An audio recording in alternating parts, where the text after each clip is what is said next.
बिल्कुल, लगातार सरकारें आत्मनिर्भर भारत और आत्मनिर्भर मध्य प्रदेश की बात कहती रही है, लेकिन सबसे बढ़िया यदि बजट को हम देखें तो समावेशी बजट है। लेकिन इस समावेशी बजट में भी उद्योग, खासकर छोटे उद्योग जो चाइना की तर्ज पर देश में बढ़ाने की एक तैयारी है केंद्र सरकार की, मध्य प्रदेश सरकार की। मेरे साथ खुद एमएसएमई मिनिस्टर हैं ओम प्रकाश सकलेचा जी।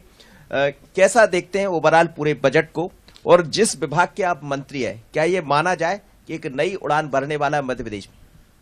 वास्तव में ये बजट एमएसएमई के लिए, स्टार्टअप के लिए, वुमेन एंटरप्रेन्योर के लिए, एग्रो बेस्ड इंडस्ट्री के लिए, रूरल एंड अर्बन में टूरिज्म बढ़ाने के लिए, आपके तनख्वाह पाने वाले सभी कर्मचारियों के इनकम टैक्स के पैकेज के लिए, अन्य लोगों की औसत आमदनी में इनकम टैक्स बढ़ाकर हर दृष्टि से, हर एंगल से इसको बड़ा महत्वपूर्ण बजट माना गया है। ये एक नई उड़ान की तैयारी है। ये उड़ान केवल इंडस्ट्री की ही नहीं, साथ ही 50 नए एयरपोर्ट के बारे में भी चर्चा करी है।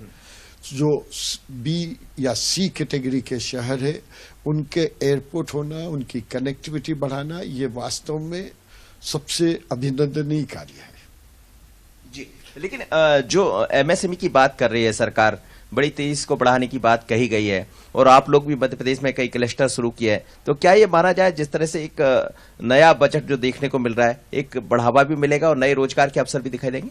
बहुत व्यवहारिक बात, इसी के लिए तो उन्होंने ये सब स्कीम्स लॉन्च की। इंटरेस्ट में कंसेशन देना एमएसएमई को, ये बड़ा महत्वपूर्ण बात है। पुरानी कोरोना में जो एमएसएमई के किसी कारण जिन जिन के नुकसान हुए, उनको सपोर्ट सिस्टम में कुछ फंड एलोकेट करना, ये महत्वपूर्ण बात है। नए वेंचर के हिसाब से नई स्कीम्स के माध्यम से उनको सहयोग करना, उनको R&D के लिए सहयोग करना, वुमेन एंटरप्रेन्योर के लिए एडिशनल सहयोग करना, एग्रो प्रोसेसिंग के लिए, ये सब एमएसएमई के लिए। साथ ही स्टार्टअप में भी बहुत बड़ा वापस पीएम साहब का फोकस बढ़ा है। 2016 में शुरू किया और आज 1 लाख से ज्यादा भारत में स्टार्टअप हो गए, और कहते हैं कि अगले 2 साल में स्टार्टअप की कैपिटल भारत होगा दुनिया की। स्किल डेवलपमेंट की बात भी कही गई सरकार ने खासकर, और एमएसएमई को लेकर हम देखें तो डिजिटाइजेशन की तरफ भी सरकार ने बात कही, एक नए द्वार खोल दी। देखिए, स्किल डेवलपमेंट के बिना कभी भी इंडस्ट्रियल ग्रोथ की संभावना बहुत कम होती है। तो स्किल डेवलपमेंट पे फंड लगाना एक एमएसएमई की फाउंडेशन मजबूत करने के बराबर है।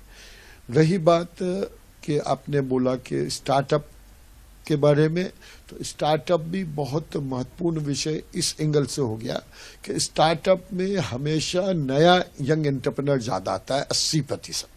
ये बात अलग है कि 20%, और मैं मध्य प्रदेश में बोलता हूँ 6 महीने में 2500 से ज्यादा स्टार्टअप खड़े हो गए, उसमें से 1000 महिलाएं हैं।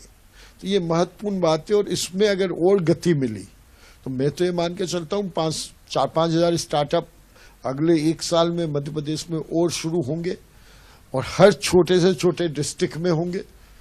तो जो शहर की तरफ ब्लाइंडली जो दौड़ चल रही थी रूरल टू अर्बन, उसमें भी थोड़ा सा स्थिरता आएगी। और अब चूंकि रूरल में डिजिटलाइजेशन के माध्यम से सुविधाएं पहुंच जाएगी, तो रूरल से अर्बन का ट्रांसफॉर्मेशन भी कम होगा। ये बहुत लंबी और बहुत दूर की सोच है।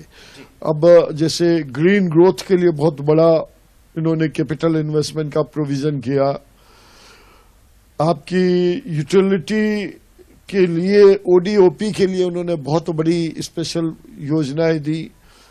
50 साल के लिए interest free loan state government को एक्स्ट्रा देने की बात करी। बेसिक कस्टम ड्यूटीज में रिडक्शन करके और ज्यादा आपकी कंपोनेंट को इंपोर्ट करके और ज्यादा इफेक्टिवनेस की बात करी। मैं अगर बात करूं तो 50 airport, 100 critical transport infra project for steel, port, fertilizer, इन सब के बारे में बात की। इन्वेस्टमेंट की अगर बात करें तो इन डिफरेंट सेक्टर में 75,000 करोड़ के इन्वेस्टमेंट से लेके including 15,000 crore for private sector, तो 60,000 करोड़ का। सकलेश साहब, ये माना जाए कि 2023, चूंकि जाहिर सी बात है कि चुनाव भी सामने है 2023 के, और रोजगार को लेकर लगातार सवाल उठाते रहे हैं, लेकिन आप लोग उसकी तरफ ध्यान भी दिए हैं, चाहे आपके मूल विभाग की बात करें, एमएसएमई की बात करें। अब ये नया बजट है 2023 की तरफ भी इशारा कर रहे हैं। देखिए, हर बजट हर साल नया साल होता है, हर बजट कुछ नई चीजें लेके आता है। आज कोरोना से मुक्ति के बाद 2 साल के बाद ये 1.5 साल में पूरी इकोनॉमी को दुनिया में सबसे फास्ट तरीके से भारत ने स्टेबल किया। उस स्टेबल करने के साथ उसकी ग्रोथ के लिए किक स्टार्ट है ये। आप इसको 2023 या 24 से जोड़े तो ये बात न्याय नहीं है सरकार के प्रति, क्योंकि हर साल आप देख रहे हैं, इसलिए 6 साल पहले स्टार्टअप शुरू हुआ, आज हम दुनिया में किस गति पे पहुंच गए, तो आप क्या उसको चुनाव से जोड़ोगे 16 को? चलिए मनोज जी, काफी महत्वपूर्ण बातें ओम प्रकाश जी कह रहे हैं कि जिस तरह से हम देखते हैं कि गांव से कई लोग पलायन करते हैं शहरों की तरफ, उस पर भी सरकार का फोकस है कि किस तरह से उसे भी रोका जाए। डिजिटलाइजेशन की तरफ आगे बढ़ते हुए नई पद्धति के साथ अर्थव्यवस्था आगे बढ़ रही है, ये सबसे बड़ी बात है, और उसी संदर्भ में वो मध्य प्रदेश के लिए भी बात कर रहे हैं।